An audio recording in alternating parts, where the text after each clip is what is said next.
केजरीवाल साहब ਤੁਹਾਨੂੰ ਅਸੀਂ ਮੈਮੋਰੈਂਡਮ ਦਿੱਤਾ ਸੀ ਧਾਰੀਵਾਲ ਬੇਅਦਬੀ ਦਾ ਕਾਨੂੰਨ ਕਿਉਂ ਨਹੀਂ ਬਣਾ ਰਹੇ ਤੁਸੀਂ ਦੱਸੋਗੇ ਪਲੀਜ਼। ਮੁੱਖ ਮੰਤਰੀ ਸਾਹਿਬ ਅਸੀਂ ਟਾਵਰ ਮੋੜ ਤੋਂ ਆਏ ਹਾਂ, ਉਸ ਦਿਨ ਤੁਹਾਨੂੰ ਮਿਲਿਆ ਸੀ 28 ਤਰੀਕ ਨੂੰ, ਇਹਦੇ ਕਾਨੂੰਨ ਦਾ ਕੀ ਬਣਾ ਸਾਨੂੰ ਦੱਸੋ ਕੁਝ। ਅੱਜ ਸਮਾਣਾ ਟਾਵਰ ਮੋਰਚੇ ਦੇ ਆਗੂ ਗੁਰਪ੍ਰੀਤ ਸਿੰਘ ਵੱਲੋਂ ਅਨੰਦਪੁਰ ਸਾਹਿਬ ਵਿਖੇ ਪੰਜਾਬ ਦੇ ਮੁੱਖ ਮੰਤਰੀ ਭਗਵੰਤ ਮਾਨ ਅਤੇ ਆਪ ਕਨਵੀਨਰ ਕੇਜਰੀਵਾਲ ਤੋਂ ਬੇਅਦਬੀ ਬਾਰੇ ਸਵਾਲ ਕੀਤੇ ਗਏ, ਪਰ ਦੋਵੇਂ ਆਗੂ ਸਵਾਲਾਂ ਦਾ ਜਵਾਬ ਦਿੱਤੇ ਬਿਨਾਂ ਹੀ ਉੱਥੋਂ ਭੱਜਦੇ ਨਜ਼ਰ ਆਏ। ਮੋਰਚਾ ਆਗੂ ਗੁਰਪ੍ਰੀਤ ਸਿੰਘ ਨੇ ਕਿਹਾ ਕਿ ਸੱਤਾ ਵਿੱਚ ਆਉਣ ਤੋਂ ਪਹਿਲਾਂ ਇਹਨਾਂ ਵੱਲੋਂ ਕਿਹਾ ਗਿਆ ਸੀ ਕਿ ਇਹ ਬੇਅਦਬੀ ਖਿਲਾਫ ਕਾਨੂੰਨ ਬਣਾਉਣਗੇ, ਪਰ ਹਜੇ ਤੱਕ ਕੋਈ ਕਾਨੂੰਨ ਨਹੀਂ ਬਣਾਇਆ ਗਿਆ। ਉਹਨਾਂ ਦੱਸਿਆ ਕਿ ਉਹਨਾਂ ਨੂੰ ਮੀਟਿੰਗ ਦੌਰਾਨ ਭਰੋਸਾ ਦਿਵਾਇਆ ਗਿਆ ਸੀ ਕਿ ਸਰਕਾਰ ਬੇਅਦਬੀਆਂ ਖਿਲਾਫ ਕਾਨੂੰਨ ਬਣਾਏਗੀ, ਪਰ ਹਾਲ ਸਭ ਦੇ ਸਾਹਮਣੇ ਹੈ। ਇਹ ਆਗੂ ਇਸ ਸਵਾਲ ਤੋਂ ਕਿਵੇਂ ਭੱਜ ਰਹੇ ਹਨ। ਮੁੱਖ ਮੰਤਰੀ ਸਾਹਿਬ ਜੀ ਬੇਅਦਬੀਆਂ ਦੇ ਕਾਨੂੰਨ ਦਾ ਕੀ ਕੀਤਾ ਜੇ? ਮੁੱਖ ਮੰਤਰੀ ਸਾਹਿਬ ਜੀ ਤੁਹਾਡੇ ਪਿਛਲੇ ਸੈਸ਼ਨ ਦੇ ਵਿੱਚ ਤੁਸੀਂ ਕਾਨੂੰਨ ਦਾ ਵਾਅਦਾ ਕੀਤਾ ਸੀਗਾ, ਉਹ ਸਿਲੈਕਟ ਕਮੇਟੀ ਵਾਲਾ ਕਾਨੂੰਨ ਕਿੱਥੇ ਆ ਜੀ? ਕੇਜਰੀਵਾਲ ਸਾਹਿਬ ਤੁਹਾਨੂੰ ਅਸੀਂ ਮੈਮੋਰੈਂਡਮ ਦਿੱਤਾ ਸੀ ਧਾਰੀਵਾਲ ਬੇਅਦਬੀ ਦਾ ਕਾਨੂੰਨ ਕਿਉਂ ਨਹੀਂ ਬਣਾ ਰਹੇ ਤੁਸੀਂ ਦੱਸੋਗੇ ਪਲੀਜ਼। ਮੁੱਖ ਮੰਤਰੀ ਸਾਹਿਬ ਅਸੀਂ ਟਾਵਰ ਮੋੜ ਤੋਂ ਆਏ ਹਾਂ, ਉਸ ਦਿਨ ਤੁਹਾਨੂੰ ਮਿਲਿਆ ਸੀ 28 ਤਰੀਕ ਨੂੰ, ਇਹਦੇ ਕਾਨੂੰਨ ਦਾ ਕੀ ਬਣਾ ਸਾਨੂੰ ਦੱਸੋ ਕੁਝ। ਸਾਡੀ ਗੱਲ ਸੁਣ ਲਓ, ਜੇ ਤੁਸੀਂ ਆਏ ਹੋ ਤੇ ਸਾਡੀ ਗੱਲ ਦਾ ਕੋਈ ਜਵਾਬ ਦੇ ਕੇ ਜਾਓ। ਅਸੀਂ ਤੁਹਾਨੂੰ ਤੁਹਾਡੇ ਘਰ ਆ ਕੇ ਲਿਆ ਸੀ ਕਿ ਤੁਹਾਨੂੰ ਬੇਨਤੀ ਕੀਤੀ ਸੀ ਕਾਨੂੰਨ ਬਣਾਉਣ ਵਾਸਤੇ, ਕੋਈ ਜਵਾਬ ਤਾਂ ਦੇ ਕੇ ਜਾਓ। ਜੀ ਕੀ ਗੱਲ ਜਵਾਬ ਨਹੀਂ ਦਿੱਤਾ ਤੇ ਹੁਣ ਆਪੇ ਦੱਸਣਗੇ ਤੇ ਕਿਉਂ ਦਿੱਤਾ। ਅਸੀਂ ਮੁੱਖ ਮੰਤਰੀ ਸਾਹਿਬ ਦੇ ਘਰੇ 28 ਤਰੀਕ ਦੀ ਮੀਟਿੰਗ ਸਾਡੇ ਨਾਲ ਹੋਈ ਸੀਗੀ ਜੀ, ਜਦੋਂ ਇਹਨਾਂ ਐਲਾਨ ਕੀਤਾ ਸੀ ਅਸੀਂ ਬੇਅਦਬੀਆਂ ਦਾ ਕਾਨੂੰਨ ਬਣਾਉਣਾ। ਅੱਜ ਹੁਣ ਕਾਨੂੰਨ ਕਿੱਥੇ ਗਿਆ?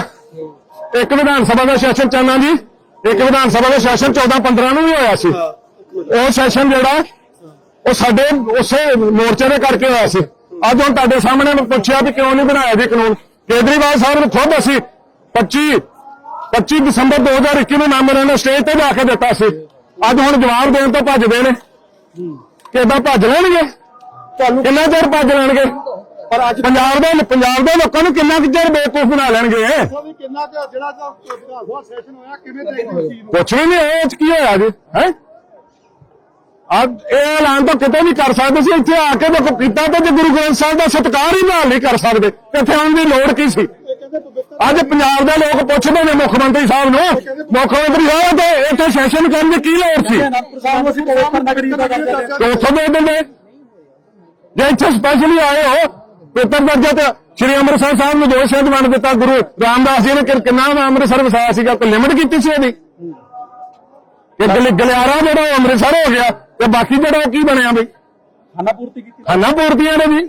ਮਜ਼ਾਕ ਹੋ ਰਿਹਾ ਸਾਡੇ ਨਾਲ। ਦੇਖੋ ਹਾਂਜੀ, ਤੁਸੀਂ ਗੱਲ ਕਰਨ ਦੀ ਅਸੀਂ ਤੁਹਾਡੇ ਸਾਹਮਣੇ ਟਰਾਈ ਕੀਤੀ, ਸਾਰਾ ਮੀਡੀਆ ਸਾਹਮਣੇ ਸੀਗਾ, ਆਵਾਜ਼ਾਂ ਦਿੱਤੀਆਂ ਨੇ, ਮੇਰੇ ਨਾਲ ਅੱਖਾਂ ਚ ਅੱਖਾਂ ਪਾ ਕੇ ਉਹਨਾਂ ਵੇਖਿਆ ਵੀ ਹਾਂ ਇਹੋ ਸਿੰਘ ਆ।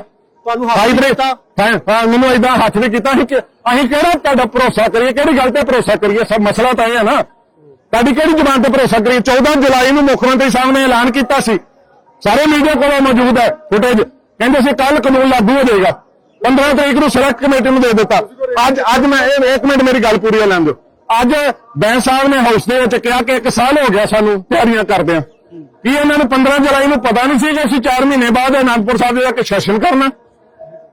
ਜੇ ਅੱਜ ਇੱਥੇ ਗੁਰੂ ਗ੍ਰੰਥ ਸਾਹਿਬ ਦੇ ਵਾਸਤੇ ਇੱਕ ਕਾਨੂੰਨ ਨਹੀਂ ਲਾਗੂ ਕਰਨਗੇ, ਲਾਗੂ ਕਰਨ ਦੀ ਗੱਲ ਹੈ, ਬਣਾਉਣ ਦੀ ਨਹੀਂ ਗੱਲ। ਉਹਦਾ ਖਰੜਾ ਅਸੀਂ ਤਿਆਰ ਕਰਕੇ ਇਹਨਾਂ ਨੂੰ ਦਿੱਤਾ। ਟਾਵਰ ਮੋਰਚੇ ਵੱਲੋਂ ਭਾਈ ਗੁਰਜੀਤ ਸਿੰਘ ਖਾਲਸਾ ਜੀ 408 ਦਿਨ ਹੋ ਗਏ ਉੱਤੇ ਬੈਠੇ ਨੂੰ। ਲੱਗਦਾ ਹੈ 6 ਮਹੀਨੇ ਦਾ ਸਮਾਂ ਮਿਲ ਗਿਆ। ਹਾਂਜੀ, ਜਰਦੀਆਂ ਦੇ ਮੁੱਦੇ ਤੇ ਇਹਨਾਂ ਵੱਲੋਂ ਵੀ ਸਿਆਸਤ ਕੀਤੀ, ਸਿਆਸਤ ਹੋ ਰਹੀ ਹੈ ਜੀ, ਸ਼ਰੇਆਮ ਸਿਆਸਤ ਹੋ ਰਹੀ ਹੈ। 4 ਸਾਲ ਹੋ ਗਏ ਨੇ। ਦਸੰਬਰ 2021 ਦੀ ਦਸੰਬਰ ਨੂੰ ਪਤਾ ਜਦੋਂ ਇਹਨਾਂ ਨੇ ਵੋਟਾਂ ਲੈਣੀਆਂ ਸੀ ਕੀ ਕਰਦੇ ਸੀ? ਚੱਲਦੀ ਸਟੇਜ ਰੋਕੀ ਗਈ। ਮੈਂ ਸਾਹਮਣੇ ਖੜਾ ਸੀ, ਸਿੰਘ ਸੀ ਸਾਡੇ ਨਾਲ, ਮੇਰੇ ਹੱਥ ਦੇ ਵਿੱਚ ਤੁਹਾਨੂੰ ਪਤਾ ਟਹਿਲ ਸੇਵਾ ਲੈਬ ਦਾ ਝੰਡਾ ਸੀਗਾ। ਉਹ ਇਹਨਾਂ ਨੇ ਪੜਿਆ, ਨਾਲ ਦੇ ਨੇ ਆਖਿਆ ਵੀ ਗੁਰੂ ਗ੍ਰੰਥ ਸਾਹਿਬ ਦੀ ਗੱਲ ਹੈ। ਮੈਨੂੰ ਕਹਿੰਦੇ ਮੈਂ ਬੋਲਾਂਗਾ, ਮੈਂ ਕਿਹਾ ਮੈਂ ਮੈਮੋਰੈਂਡਮ ਦੇਣਾ, ਫਾਈਲ ਦਿਖਾਈ, ਚੱਲਦੀ ਸਟੇਜ ਰੋਕੀ ਗਈ। ਕ੍ਰਿਸਮਸ ਦਾ ਮੌਕਾ ਸੀ, ਧਾਰੀਵਾਲ ਚੱਲਦੀ ਸਟੇਜ ਰੋਕ ਕੇ ਅਮਰ ਸਿੰਘ ਸੈਰੀਕਲ ਸਿੰਘ ਨੂੰ ਥੱਲਿਓਂ ਲੈ ਕੇ ਗਿਆ। ਸਟੇਜ ਤੇ ਜਾ ਕੇ ਹੱਥ ਜੋੜ ਕੇ ਮੇਰੇ ਕੋਲ ਮੈਮੋਰੈਂਡਮ ਫੜਿਆ, ਕਹਿੰਦੇ ਮੈਂ ਬੋਲਾਂਗਾ। ਸਟੇਜ ਤੇ ਬੋਲੇ ਵੀ ਹਾਂ ਅਸੀਂ ਬੇਅਦਬੀਆਂ ਡੱਕਾਂਗੇ। ਵਿਚਾਰ ਵਟਾਂਦਰਾ ਹੋ ਰਿਹਾ ਹੋਣਾ, ਵਿਚਾਰ ਵਟਾਂਦਰਾ ਉਹ ਸਮਾਂ ਕਦੋਂ ਲੱਗਣਾ ਯਾਰ? ਸਮਾਂ ਪਤਾ ਕੀ ਲੱਗਦਾ ਪਿਆ ਦੇ ਪਕੌੜੇ ਖਾਣ ਨੂੰ, ਚਾਹ ਖਾਣ ਨੂੰ। ਹਫ਼ਤੇ ਬਾਅਦ 1 ਘੰਟੇ ਦੀ ਬੈਠਦਾ ਵਾ ਸਿਲੈਕਟ ਕਮੇਟੀ। ਹਫ਼ਤੇ ਬਾਅਦ ਦੇਖੋ ਪੈਸੇ ਦੀ ਬਰਬਾਦੀ ਹੋਈ ਹੈ। ਬਰਬਾਦੀ ਹੈ ਜੀ ਸਾਡੇ ਵਾਸਤੇ ਸ਼ਰੇਆਮ ਬਰਬਾਦੀ ਜੇ ਸਾਡੇ ਵਾਸਤੇ ਕੀਤਾ ਕੱਖ ਨਹੀਂ। ਮੈਂ ਤਾਂ ਕਹਿੰਦਾ ਫਿਆਏ ਕਾਹਦੇ ਰਹੀ ਹੋ ਤੁਸੀਂ। ਪਰ ਦੋ ਸ਼ਹਿਰਾਂ ਨੂੰ ਪਵਿੱਤਰ ਦੇਖੋ ਗੱਲ ਇਹ ਆ ਵੀ ਅਸੀਂ ਸਾਰੇ ਜਿੰਨੇ ਵੀ ਇੱਥੇ ਖੜੇ ਆ ਆਪਾਂ ਸਾਰੇ ਚਾਹੁੰਦੇ ਕਾਨੂੰਨ ਬਣਨਾ ਚਾਹੀਦਾ ਬੇਅਦਬੀਆਂ ਦਾ, ਪਰ ਆਪਾਂ ਬਣਾ ਨਹੀਂ ਸਕਦੇ। ਲੱਗਦਾ ਹੈ ਕਿ ਪਵਿੱਤਰ ਸ਼ਹਿਰ ਜਿਹੜੇ ਆਲਰੇਡੀ ਗੁਰੂ ਸਾਹਿਬ ਨੇ ਵਸਾਏ ਹੋਏ ਉਹਨਾਂ ਨੂੰ ਕੋਈ ਸਰਕਾਰ ਪਵਿੱਤਰਤਾ ਦਾ ਦਰਜਾ ਦੇ ਸਕਦੀ? ਉਹ ਦਰਜਾ ਤਾਂ ਹੁਣ ਜਿਹੜਾ ਇਹਨਾਂ ਦੇ ਸ਼ਰਾਬ ਮੀਟ ਦਾ ਸ਼ਰਾਬ ਮੀਟ ਬੈਨ ਨਹੀਂ ਹੈ। ਬੀੜੀਆਂ ਸਿਗਰਟਾਂ ਬੰਦ ਕਰਨ ਦੀ ਚਲੋ ਸਭ ਕੁਝ ਬੰਦ ਹੋਣਾ ਚਾਹੀਦਾ। ਪਵਿੱਤਰ ਸ਼ਹਿਰ ਦਾ ਦਰਜਾ ਤੁਸੀਂ ਜਦੋਂ ਦੇ ਰਹੇ ਹੋ ਇਹਨੂੰ ਲਾਗੂ ਕਰ ਲਿਓ। ਲਾਗੂ ਤਾਂ ਤੁਹਾਡੇ ਕੋਲ ਅਜੇ ਤੱਕ ਬੇਅਦਬੀ ਵਾਲਾ ਕਾਨੂੰਨ ਨਹੀਂ ਹੋ ਸਕਿਆ। ਤੁਸੀਂ ਹੋਰ ਕੀ ਲਾਗੂ ਕਰਨਾ? ਸਿਰਫ ਇੱਕ ਗੋਂਗਲੂਆਂ ਤੋਂ ਮਿੱਟੀ ਚਾਰਨ ਵਾਲੀ ਗੱਲ। ਇੱਕ ਮੈਂ ਤੁਹਾਡੇ ਸਾਰੇ ਵੇਖੋ ਸਾਰਾ ਮੀਡੀਆ ਪੰਜਾਬ ਦਾ ਮੌਜੂਦ ਹੈ ਇਸ ਵੇਲੇ। ਮੈਂ ਸਾਰੇ ਮੀਡੀਆ ਦੇ ਰਾਹੀਂ ਪੰਜਾਬ ਸਰਕਾਰ ਨੂੰ ਇੱਕ ਠੋਕ ਕੇ ਗੱਲ ਕਹਿਣਾ ਚਾਹੁੰਦਾ, ਤੁਸੀਂ ਮਤ ਸੋਚੋ ਕਿ ਪੰਜਾਬੀ ਬੇਵਕੂਫ ਨੇ ਤੁਹਾਡੀਆਂ ਫਲੈਕਸਾਂ ਤੇ ਚਲੇ ਜਾਣਗੇ। ਜਿੱਦਣ ਤੁਹਾਨੂੰ ਚੁਣਿਆ ਸੀ ਉਦੋਂ ਫਲੈਕਸਾਂ ਤੁਹਾਡੀਆਂ ਨਹੀਂ ਸੀ ਲੱਗਦੀਆਂ, ਉਦੋਂ ਕੋਈ ਹੋਰ ਫਲੈਕਸਾਂ ਲਾਉਂਦਾ ਸੀ। ਪਰ ਸਾਨੂੰ ਆਪਣੇ ਗੁਰੂ ਦੀ ਇੱਜ਼ਤ ਸਭ ਤੋਂ ਵੱਧ ਪਿਆਰੀ ਹੈ। ਜੇ ਤੁਸੀਂ ਸਾਡੇ ਗੁਰੂ ਦੀ ਇੱਜ਼ਤ ਬਹਾਲ ਨਹੀਂ ਕਰ ਸਕਦੇ ਤੇ ਫਿਰ ਮਤ ਸੋਚੋ ਕਿ ਪੰਜਾਬੀ ਤੁਹਾਡੇ ਤੇ ਦੁਬਾਰਾ ਭਰੋਸਾ ਕਰ ਲੈਣਗੇ।